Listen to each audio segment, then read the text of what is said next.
knew how to split the pea in half. You had a little pea, a little green pea you see in your plate. He cut it in half. And in his cutting it in half, he was aware that there was two laws of the land. There was man's law to tell you, pay the taxes. It was man's law to tell you, pay that money so we can get the royal crown clean. It was man's law that told you that you had to pay toll. And then there was God's law. Robin Hood chose to follow God's law. But when you follow God's law in terms of saying God is about right and everything else is about wrong, the sheriff of Nottingham decided that Robin Hood was a villain. And we're going to hunt him down because he's fighting against those that's pillaging the people. So right away, he was my hero. Now sit back, I came here to Nottingham and I wondered to myself, wow, man, this guy Robin Hood, strong force in my life. And now they try to tell me that Robin Hood, we don't know whether he was real or whether he was a myth. You know, John Brown is kind of the same relationship. We don't know whether John Brown in America was real or whether he was a myth. Because they don't want you to think that white people would stand up for justice and equality. They think it's always those less than white would fight for justice and equality. So yeah, Robin Hood was my man. So when I looked at what Robin Hood did, I decided I'm the Robin Hood of Harlem. Because when the drugs came, there was no food, there was no clothes. If you didn't have an older brother or older sister, you didn't have no clothes that was passed down to you. Your dad is gone, he's missing in action. Your mom can't carry the load for 4 or 5 kids, and she might be tippy into herself. So who's going to help those? Somebody that got vision and heart. I began to realize that they had these freight trains used to come over to Harlem, or actually in the Bronx, right out in front of the Yankee Stadium. They ain't pay no taxes. Come out there and sit there for days. So I thought one day, it's time for somebody to go investigate these trains and see what they have. Well, we went. We broke the seals on them. And by breaking those seals, bam, we looked in there and said, everything that they didn't have, now I understand why they didn't have them, because it was all locked up in them trains. So me and my married men got together, and we decided that we would take these goods. And I remember talking to my partners, and they said to me, man, we're going to have fat pockets. And I told them, I said, nah, guys, this ain't for our pockets. This is for your families, the people that don't have anything. Now, as I said, my father was like a rock. He's all American.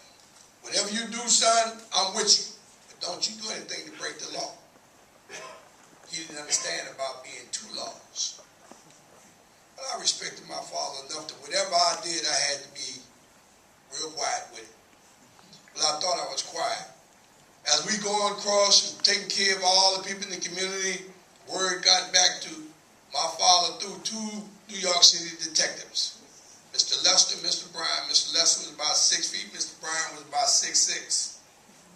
They rolled up to my father and said, Earl, there's been some break-ins, and we think Johnny's doing something. You need to tell Johnny X, Y. And then my father stopped and said, no, that's your job. You need to tell him. He's right over there by the Yankee Stadium now, McCombs Park. That's where they built the new Yankee Stadium. They come over the park, they block the whole park off. They come in the park, they find me and 2 of my partners. They told my partners, go sit up against the wall. Johnny, we need to talk to you. They took me in the middle, out there on the grass in the middle of the track. Said to me, said, John, there's been some break-ins. We think we know who's doing it. We can't do anything to them until we catch them. And then they leaned into my face and said, and we're going to catch them too. In other words, you better watch yourself. And Mr. Bryan said, well, Mr. Lester has something else to tell you. What's that? Oh, John, you have a talent. What talent do I have? You're a runner. Now, when he said I was a runner, I kind of like smirked. And Mr. Bryan smacked me on the left side of my head, right side of my head, and his fingers actually hit the left side of my face. That's how big this man's hand was. Don't you disrespect Mr. Lester. That's Mr.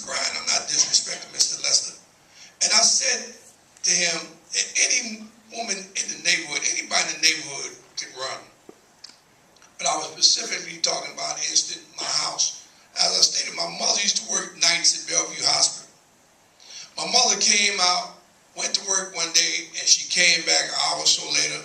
Her stockings was all ripped up, legs bleeding. My brothers, my father, everybody was a little upset. We were concerned about her well-being.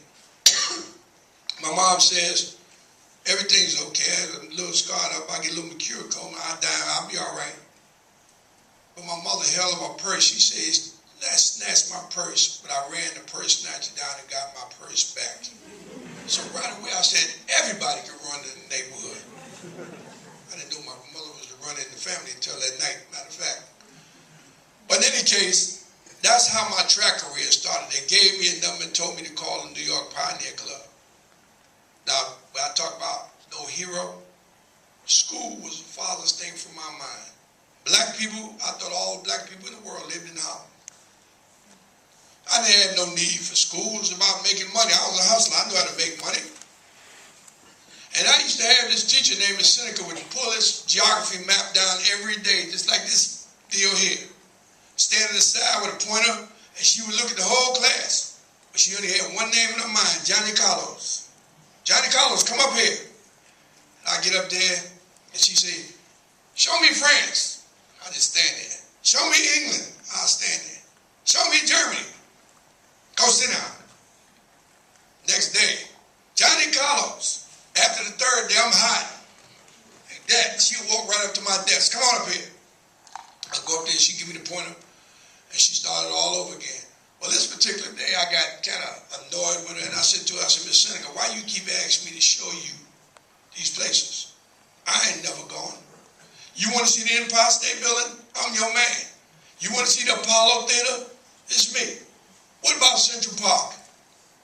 I ain't never going to them places. Don't ask me to show you no more." She looked at me, she was real cool. She said, "Are you God?" And I said, "No." She said, "You're absolutely right. God told me to get you ready for where he's sending you."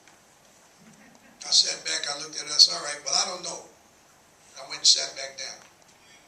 6 months later, something happened in my life that I was looking for when I was like 9 years old. When I was 9 years old, I had the ambition to follow my dream as a bathtub swimmer. The best freestyle bathtub swimmer in Harlem, bar none. And I heard about this guy from England was swimming the English Channel. "Pop, what's the English Channel?" He explained. "Well, Daddy, what does he get? Does he get a trophy? Does he get a write-up?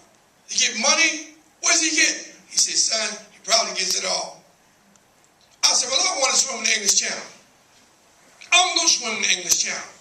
I said, "But Papa, I got a couple of questions." He said, "What's that?" I said, "Well, when the guy swims in the English Channel, does he swim with a knife in his mouth?" "Why, son?" "Well, it's sharks, isn't it?" I said, "What happened when he have to go to the bathroom, Daddy? What did he do then?" So my father said, "Well, son, I'm going to have to go check this out." But he went. He never really got back. But in the meantime, I heard over the radio again. Mind you, our radio at that time was our TV. He got back. I said to him, I said, "Daddy, I heard them say something about the Olympics on the radio. What is the Olympic Games?" He said, "Well, son, that's when the nations of the world bring their greatest athletes together for competition, physical competition, and mental strength, to see who's more superior." I said, "Well, Daddy, they ever had a black swimmer represent America?" "No, son, never. I'm going to be the first black to represent America." Now, when I said that, I said it in terms of pride now, because now he done told me nation versus nation. I'm proud to represent America. I'm going to be the #1.